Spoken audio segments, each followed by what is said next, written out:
Bienvenue dans un nouveau tutoriel vidéo d'endurance consacré aux protocoles. Les protocoles permettent de réaliser des séances standardisées entre professionnels. Ils offrent la possibilité de répéter automatiquement des évaluations que nous réalisons de manière régulière et de savoir exactement quoi mesurer selon l'objectif clinique ou la pathologie du patient sans aucune hésitation. Dans Endurance, nous trouverons des protocoles prédéfinis par l'équipe d'Endurance ainsi que des protocoles créés et personnalisés par l'utilisateur.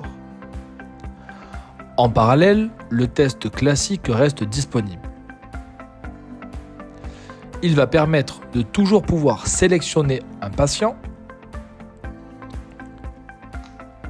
de choisir les zones à mesurer, de choisir les muscles jusqu'à 4 muscles disponibles et de définir un exercice, puis enfin de lancer la mesure de façon manuelle. Cependant, la nouvelle section de protocole permet désormais d'effectuer des mesures structurées, guidées et standardisées. L'accès au protocole est disponible depuis plusieurs endroits de l'application, depuis l'écran d'accueil en appuyant sur le bouton « Protocole », depuis le menu inférieur dans la section « Programme » et enfin depuis la fiche d'un patient en sélectionnant un protocole à lancer. Ces trois formes nous permettront rapidement d'accéder au protocole. En ce qui concerne le filtre des protocoles, lorsque nous entrons dans la section des protocoles, l'un des éléments les plus importants est le système de filtre.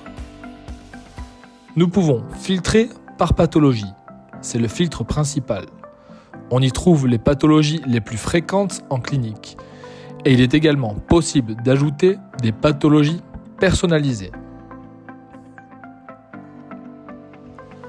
Lorsque nous sélectionnons une pathologie, les protocoles affichés sont filtrés en fonction de celle-ci et optimisés pour évaluer au mieux le niveau neuromusculaire du patient et de l'articulation concernée. Quant à lui, le filtre de la latéralité, il permet de choisir si nous souhaitons mesurer des protocoles bilatéraux ou unilatéraux.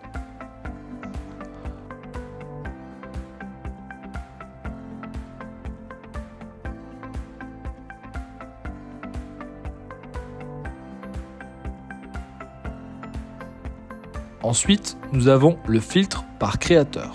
Nous pouvons afficher uniquement les protocoles créés par Endurance ou ceux créés par l'utilisateur. Nous avons enfin une barre de recherche qui permet de rechercher un protocole en renseignant n'importe quel mot-clé. L'information affichée pour chaque protocole. Dans chaque protocole, nous pouvons voir le nom indiquant l'aire travaillée, la zone mesurée et l'objectif du protocole. Par exemple, le cas échéant, l'évaluation du contrôle moteur d'un rotateur. Nous pouvons aussi voir la latéralité, qu'elle soit bilatérale ou unilatérale. Nous pouvons aussi voir le nombre de muscles qui vont être mesurés, ainsi que la durée totale du protocole, le créateur du protocole et les exercices inclus et les muscles qui seront ensuite mesurés.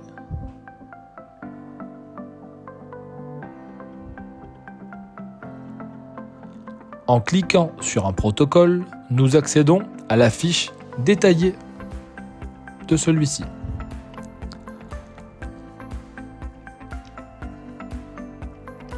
En premier lieu, nous allons avoir accès aux objectifs du protocole, puis le profil des patients concernés.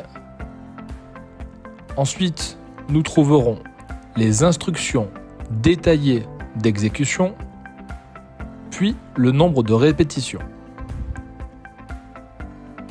Nous avons aussi l'information sur le mode d'exécution, qu'il soit fait de mode dynamique ou isométrique, ainsi que la liste des muscles mesurés, puis une petite image explicative de l'exercice ou du protocole en question.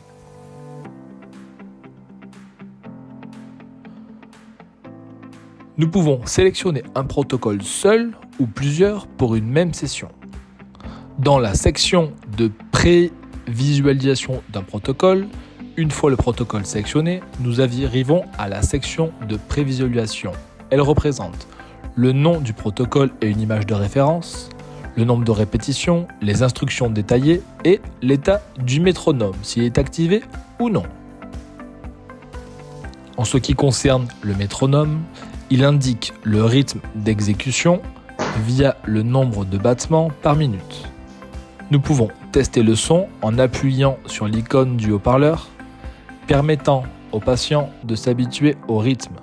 Si nécessaire, le rythme peut être ajusté. Par défaut, il sera toujours réglé à 30 battements par minute. En ce qui concerne l'assignation des capteurs, nous pouvons voir comment les muscles sont attribués sur les différents canaux de capteurs, avec le même code couleur qu'auparavant. Si ce n'est pas adéquat, nous pouvons le modifier, uniquement pour l'exercice en cours ou appliquer les changements à toute la session. Le canal marron et rouge représentera le premier muscle et le noir et le blanc le second muscle, comme dans la version précédente. Une aide anatomique est aussi présente pour consulter la position exacte des électrodes sur chaque muscle selon le protocole CENIAM. En ce qui concerne maintenant l'exécution du protocole, que tout est prêt, nous pouvons commencer l'exercice avec notre patient. Cependant, la prévisualisation peut être désactivée depuis les paramètres. Dans ce cas, le système n'affiche plus qu'une fenêtre initiale de placement des électrodes, puis exécute tous les exercices directement sans écran intermédiaire.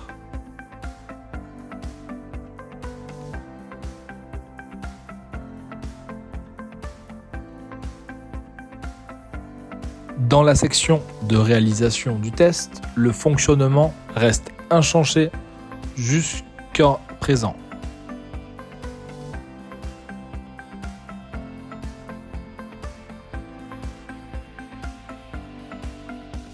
Nous avons toujours le choix du mode d'analyse ou biofeedback. Nous avons toujours la possibilité d'activer la vidéo et nous avons accès aux différents types de graphiques dans le cadre du biofeedback. Nous retrouvons exactement le même graphique et les mêmes fonctionnalités que sur la version précédente. Cette nouvelle version nous présente uniquement les nouveaux protocoles. Une fois l'exercice terminé, nous l'enregistrons puis passons automatiquement au suivant. Pour terminer, il y a une particularité au niveau des protocoles unilatéraux. Dans les protocoles unilatéraux, il faudra définir quel côté sera évalué. Nous pouvons le faire globalement pour tout le protocole, exercice par exercice ou muscle par muscle. Endurance recommande de le faire globalement, car c'est plus simple et plus facilement reproductible.